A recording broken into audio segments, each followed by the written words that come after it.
Good morning students. आप सभी घर में सपरिवार कुशल मंगल होंगे। कल जैसे कि हम आपसे बात कर रहे थे रैंक कोरिलेशन के बारे में, और रैंक कोरिलेशन के दो क्वेश्चन जो है हमने आपको समझाए थे, और दो ही क्वेश्चंस हमने आपको असाइनमेंट के रूप में दिए थे। असाइनमेंट के जो क्वेश्चंस थे आप लोगों ने उन क्वेश्चंस को किया। अधिकांश बच्चों ने उन क्वेश्चंस को दिखाया और लगभग एक दो बच्चों को छोड़ करके बाकी सभी बच्चों ने उस असाइनमेंट को सही प्रकार से किया। इसके लिए आप बधाई के पात्र हैं और ऐसा लगता है कि आपको जो लेक्चर है वो लेक्चर हमारा समझ में आ रहा है। आज हम और एक क्वेश्चन की ओर बढ़ते हैं। रैंक कोरिलेशन में आज इस रैंक कोरिलेशन को हम समाप्त करेंगे, इस चैप्टर को। कल तक आपने क्वेश्चन में रैंक दिए थे। कई बार जो क्वेश्चन आपको दिया हुआ होता है उसमें ऑलरेडी रैंक जो है वो निकाल कर दिए होते हैं। तो जब रैंक आपको दिए हुए हैं तो कभी भी आप ऐसी गलती ना करना कि वो रैंक के रैंक आप फिर पुनः निकाल दें।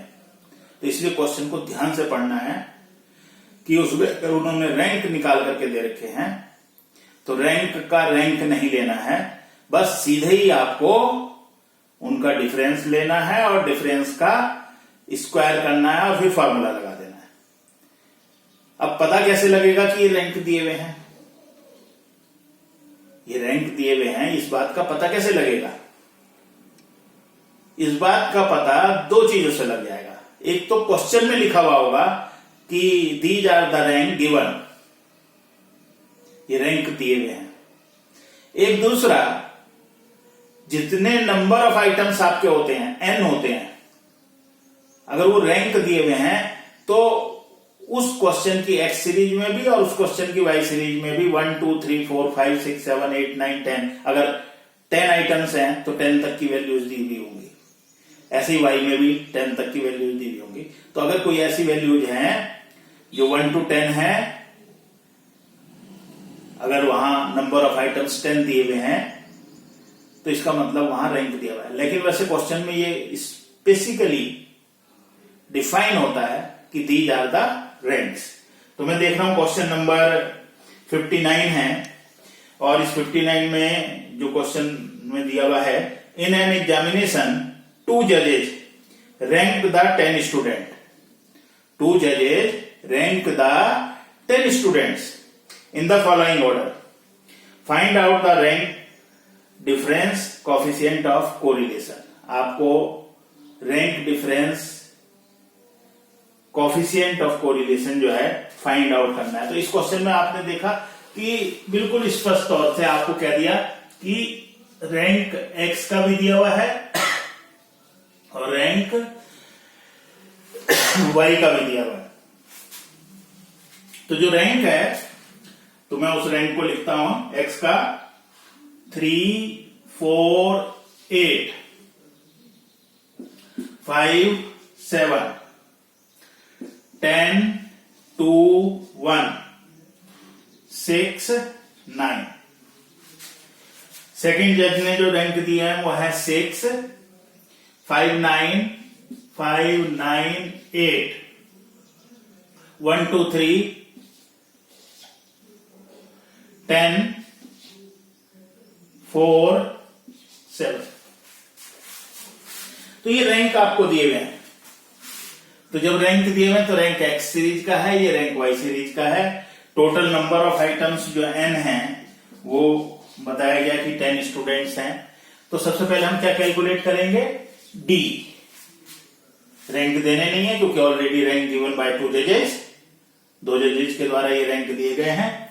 तो 3 माइनस 6 तो -3, 4 minus 5 -1, 8 minus 9 -1, 5 minus 8 -3, 7 minus 1 +6, 10 minus 2 +8, 2 minus 3 -1, -1, 1 minus 10 -9 आ जाएगा। 6 से ये आ जाएंगे प्लस के 2 और ये आ जाएगा प्लस के 2।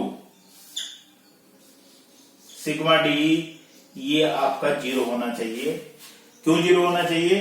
कि जब हम रैंक x और रैंक y का डिफरेंस लेंगे तो उनका जो टोटल है, अगर हमने सही कैलकुलेट किया है तो वो 0 आना चाहिए। तो देख लेते हैं, पहले माइनस के देख लें। माइनस के हैं 3, 1 4, 1 5, 5 and 3 8, 8 and 1 9, 9 18, माइनस के 18, प्लस के भी 18 ही होने चाहिए। 6 8 14, 14 and 4 18, 18 माइनस के 18 प्लस के, तो सिग्मा डी 0 हो गया। इसका मतलब सही है आपका। डी स्क्वायर 3 3 या 9, 1 1, 3 3 9, 36, 64, 1, 81, 4 4, सिग्मा डी स्क्वायर।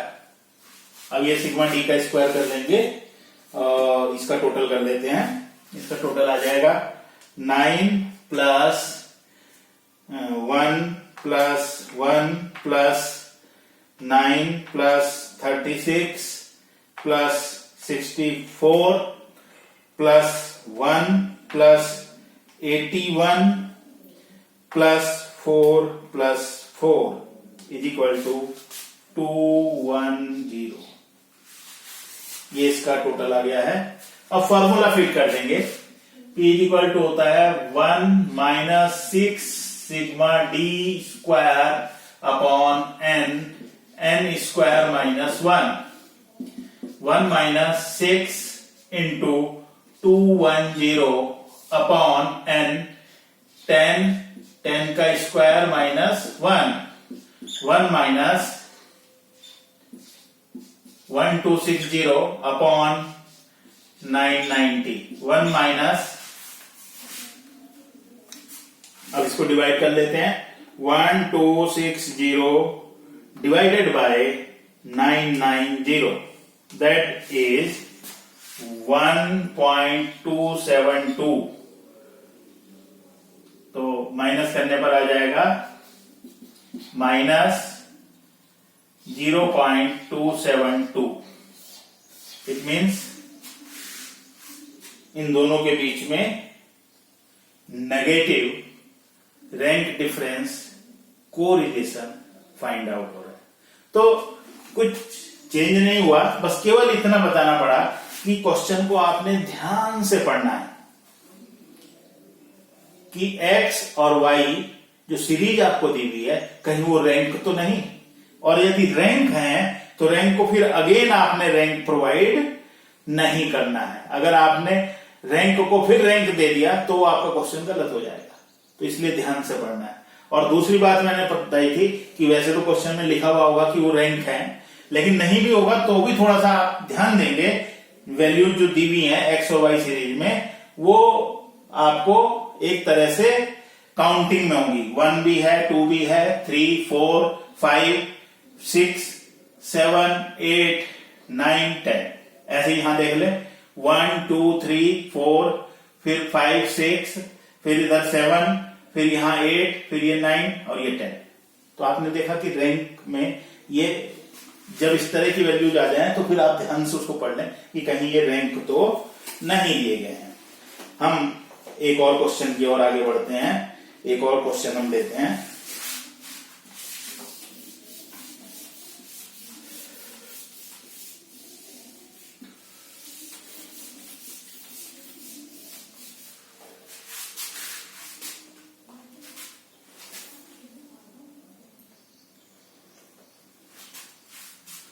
देखिए क्वेश्चन है 3 5 4, 10, 8, 8, 1, 6, 8, 2। दूसरा दिया हुआ है 5, 6.5, 1, 8, 4, 10, 2, 6.5,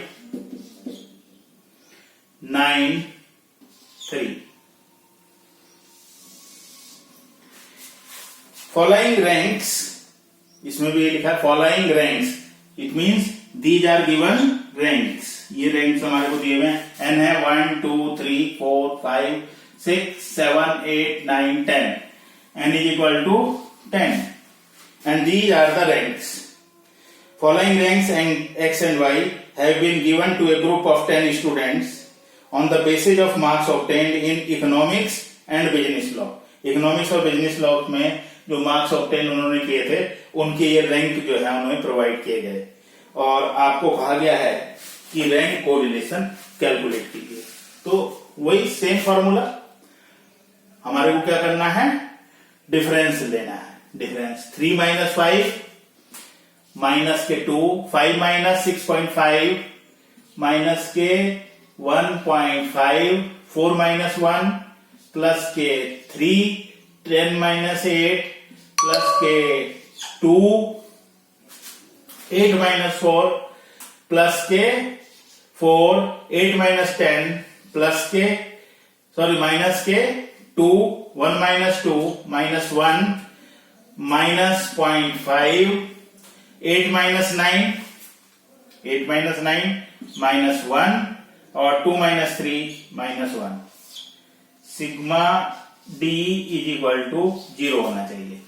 तो देखते हैं 2 1 3 3 and 2 5 and 1 6 and 1 7 8 9, माइनस के 9 है प्लस के भी 9 होने चाहिए। 3 2 5 4 9 इज इक्वल टू 0।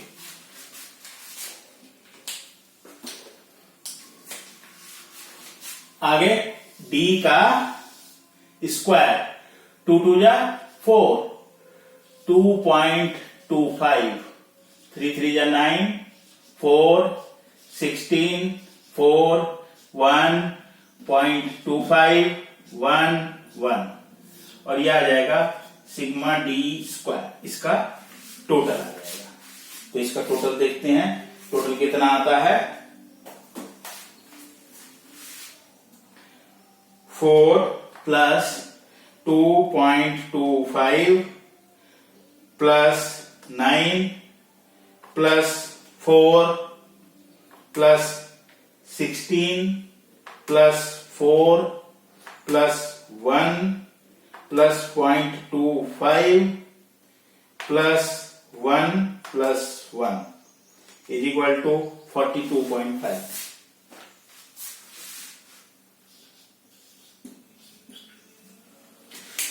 तो अभी आप कहेंगे कि पिछला जो आपने क्वेश्चन कराया और ये जो क्वेश्चन है इसमें तो कोई चेंज है नहीं।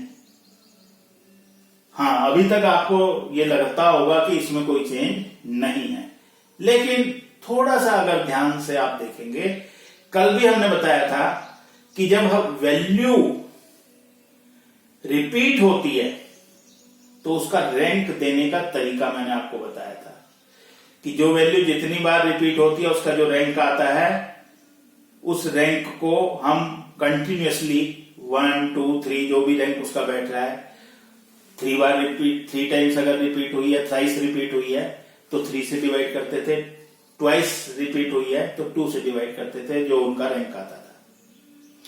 यहां पर भी अगर हम देखें तो वैसे तो मैंने अभी आपको बताया था कि रैंक 1 है, 2 है, फिर 3 है, 4 है, 5 है, 6 है। अब यहां 7 नहीं है, 8 है, फिर 9 नहीं है। तो इसका मतलब वो मर्ज होगा, ये 8 एक 1 टाइम, 2 टाइम, 3 टाइम आएगा। तो इसका मतलब यहां पर कोई संख्या, इसका मतलब M8 और वो 3 टाइम्स रिपीट हुई है। यहां पर X सीरीज में कोई वैल्यू कितनी बार आई है, 3 टाइम्स रिपीट हुई है, तभी उसका रैंक तीनों। अगर कोई भी रैंक जितनी बार आपको एक जैसे दिखाई देंगे, इसका मतलब वो उतनी बार रिपीट हुए। जैसे यहां बाकी सारे रैंक ठीक है, 1 है, 2 है, 3 है, 4 है, 5 है, 6 नहीं है, तो इसका मतलब M6.5 ये 2 टाइम्स रिपीट हुआ है, एक बार ये एक बार ये, क्योंकि 6 नहीं है और 7 नहीं है। 8 फिर 8 है, फिर 9 है, फिर 10 है, तो ये 2 संख्याएं रिपीट हुई हैं। और जब ये संख्याएं, हमने आपको बताया था कि कोई संख्या रिपीट होती है तो आपका जो फॉर्मूला है वो इंक्रीज हो जाता है।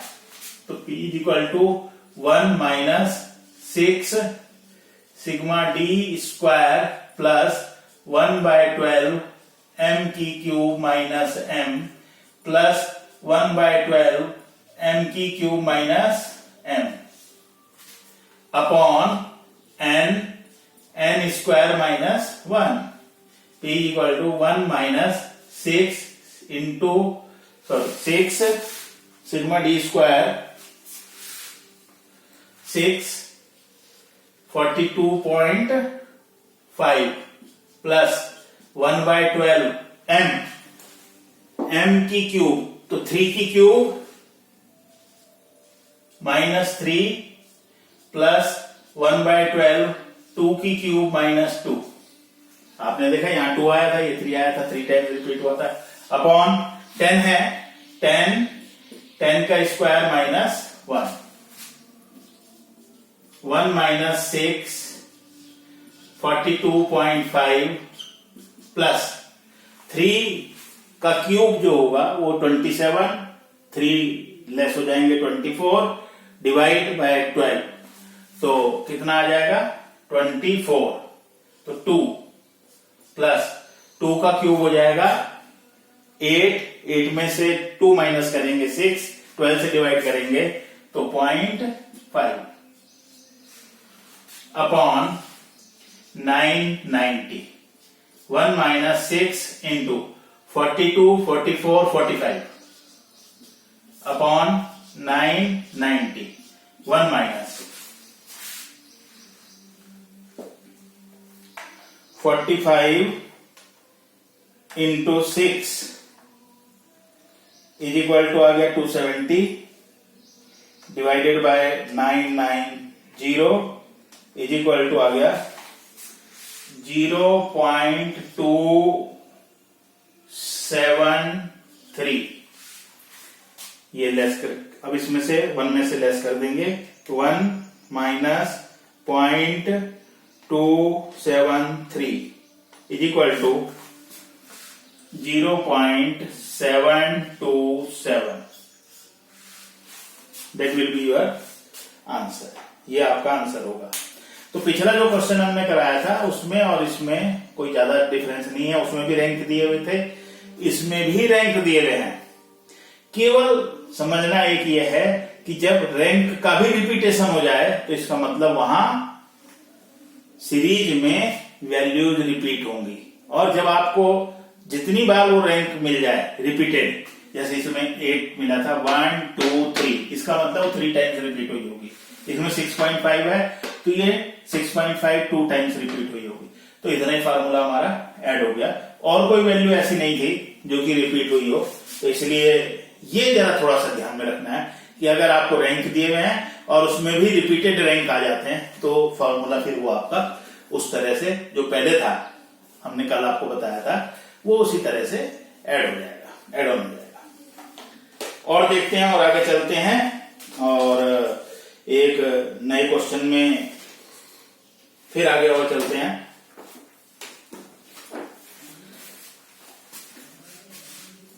From the following data calculate the rank difference correlation coefficient. Rank difference coefficient of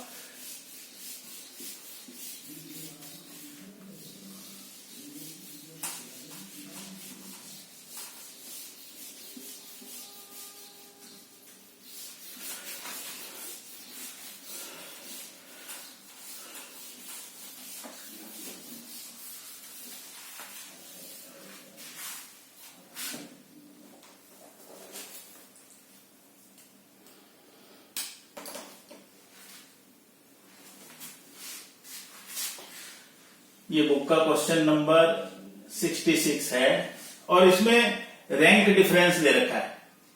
rank difference, ये रैंक डिफरेंस है -2, फिर क्वेश्चन मार्क दे दिया, -1 +3 +2 फिर 0 -4 +3 -2 और n = दे दिए हैं हमारे को 10।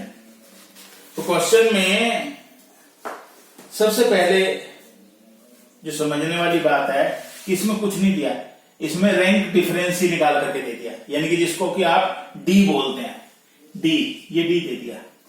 तो सिग्मा डी जो है वो 0 होना चाहिए।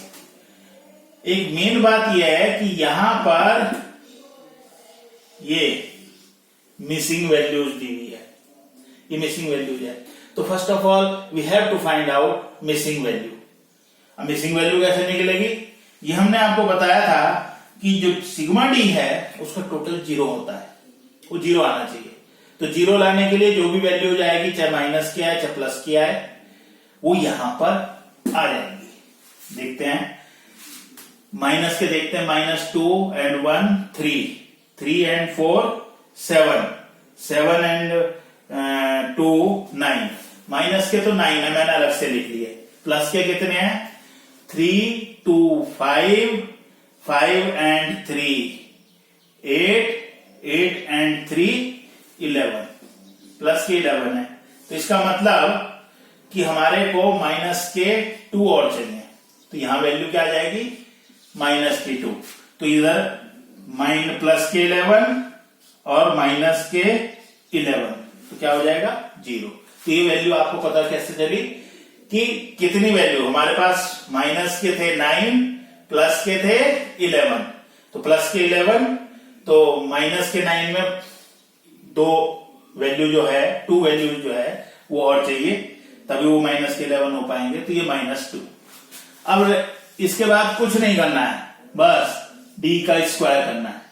और d का स्क्वायर क्या हो जाएगा, 2 2 या 4, 2 2 या 4, 1 9 4 0 16 9 9 and 4, और ये आ जाएगा सिग्मा डी स्क्वायर। ये सिग्मा डी स्क्वायर आ जाएगा।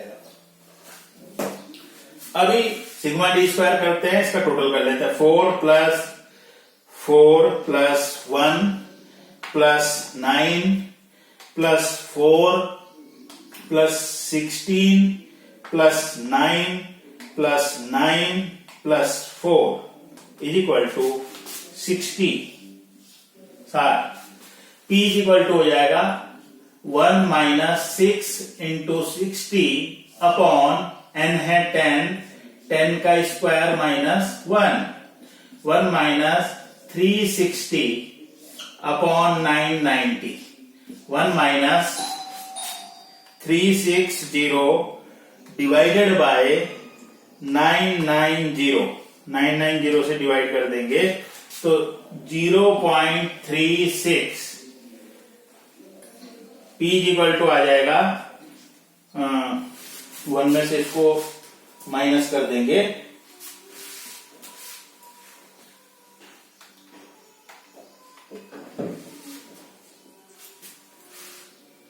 .637 तो ये आपने देखा होगा, कोई विशेष बात नहीं थी, लेकिन ये यहां पर वैल्यू जो है वो मिसिंग दी हुई थी। जब उस तरह से एग्जाम में आती तो आपको मालूम होना चाहिए, हम शुरू से ही लेकर के चल के बता रहे हैं कि सिग्मा डी जो है उसका टोटल क्या होता है, 0 होता है। और इस 0 लाने के लिए हमारे को जितनी वैल्यू की जरूरत पड़ी वो मिसिंग वैल्यू हो गई। वो माइनस में भी हो सकती थी, प्लस में भी हो सकती थी। तो हमने वो अलग से डिफरेंट कैलकुलेशन करी और उसके आधार पर हमने ये निकाल दिया।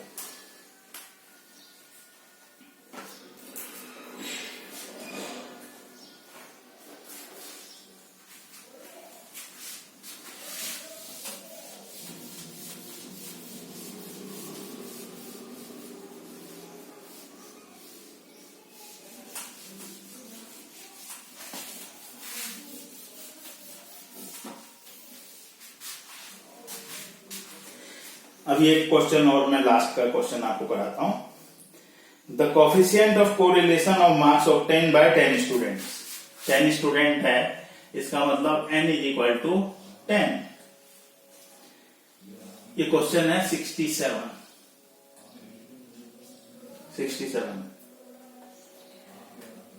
Microeconomics and public finance was found to be 0.5. P is equal to देखा 0.5. It was later discovered that the difference in rank in these two papers obtained by one of the students was wrongly taken as 3 instead of 7. It was later discovered that the difference in rank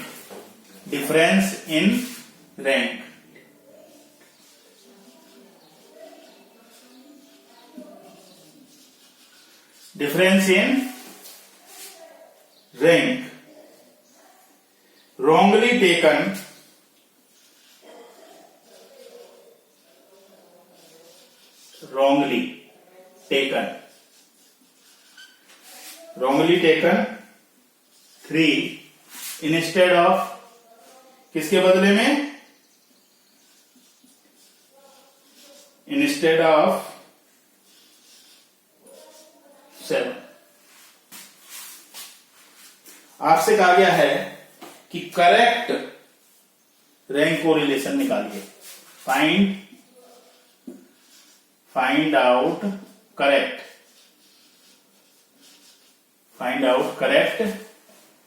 P। तो इस question को यदि आप ध्यान से देखें तो इसमें n नंबर ऑफ आइटम्स दे रखे हैं 10, P इज इक्वल टू दे रखा है 0.5 और difference in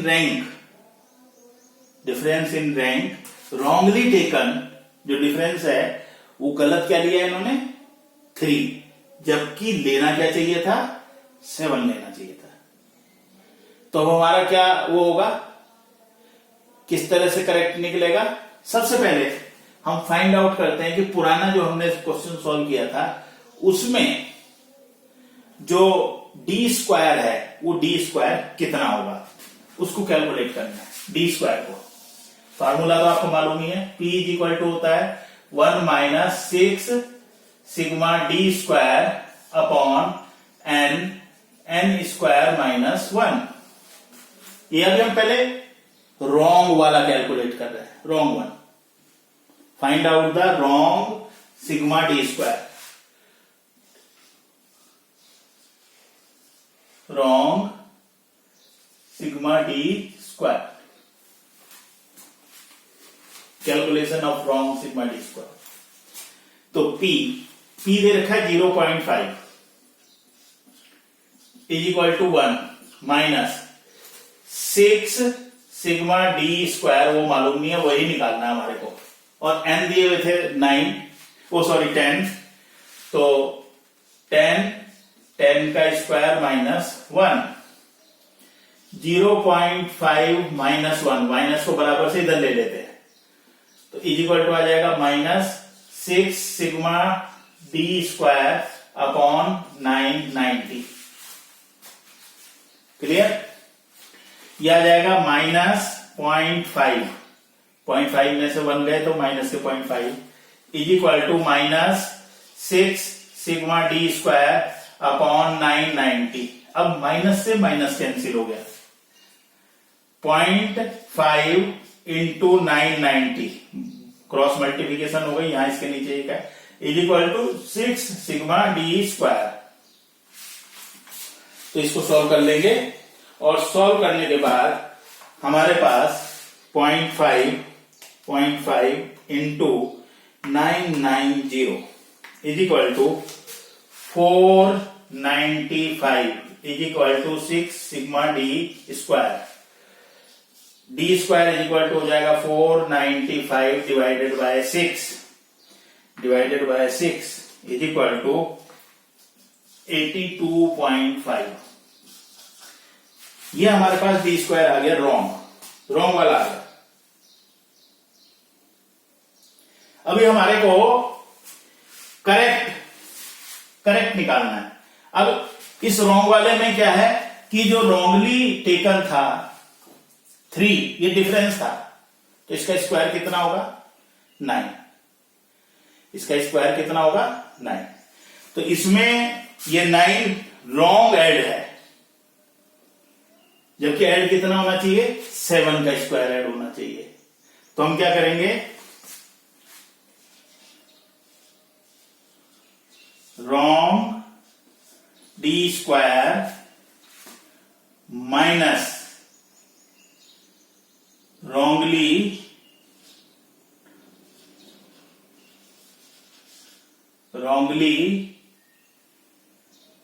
taken D square, that is 3 का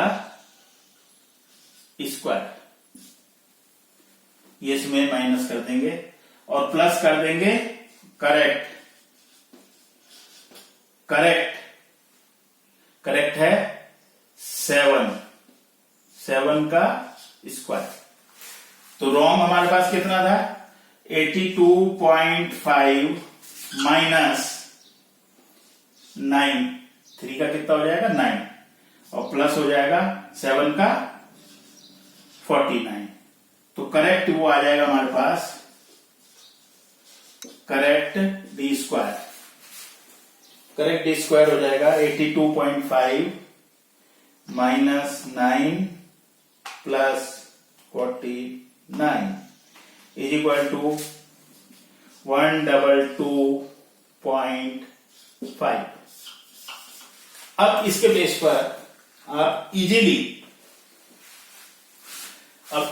पर आप क्या करेंगे, इजीली करेक्ट फाइंड आउट कर देंगे।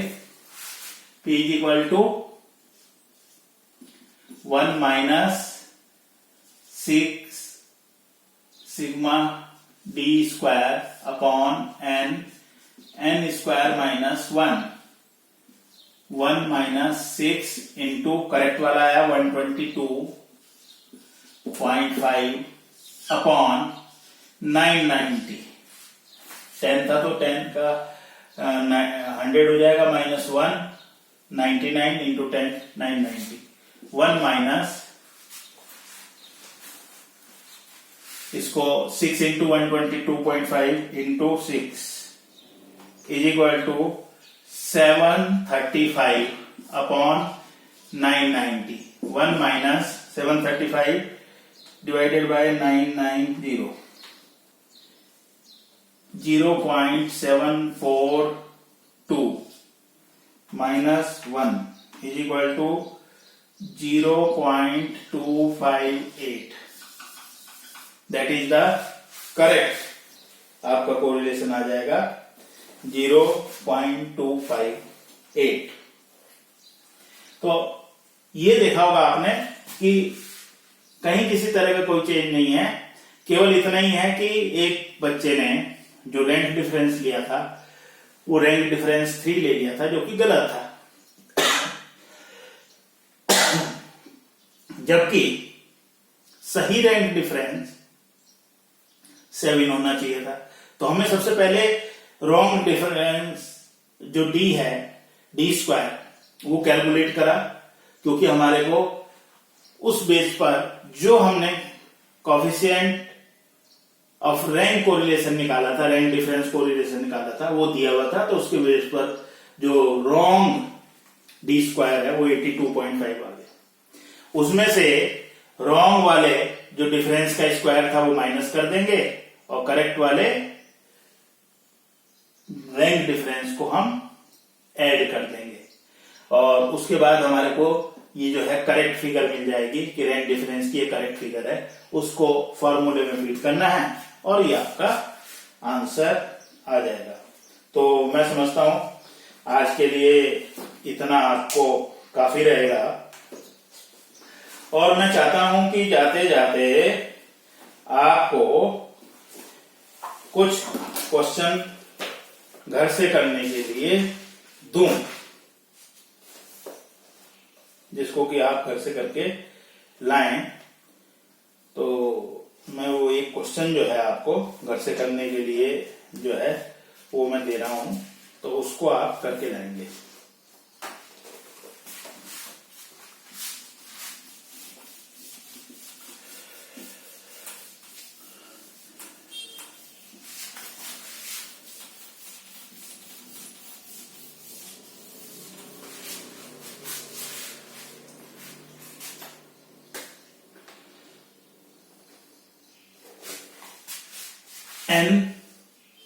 n इज इक्वल टू 10 दिए हुए हैं, नंबर ऑफ आइटम्स, ये जो 10 स्टूडेंट हैं, और p यानी कि जो रैंक कोरिलेशन निकाला है वो 0.2।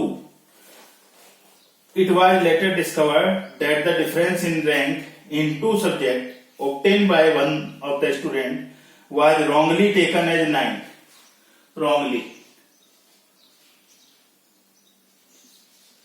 wrongly taken 9 instead of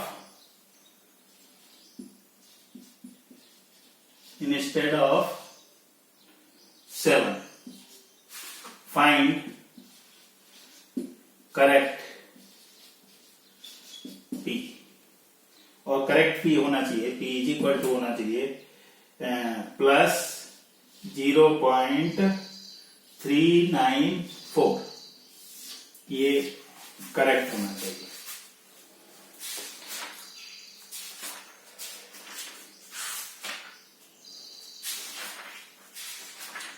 अभी ये क्वेश्चन मैं आपको और दे रहा हूं।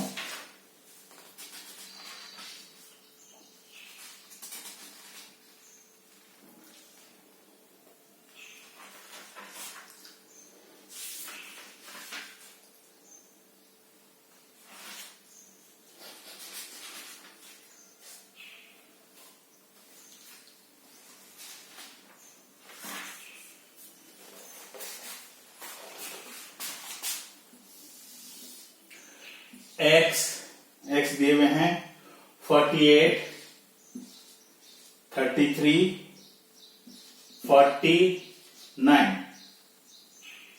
16, 65, 24, 16, 57, ये x दिया हुआ है, और y आपको दिया हुआ है 13,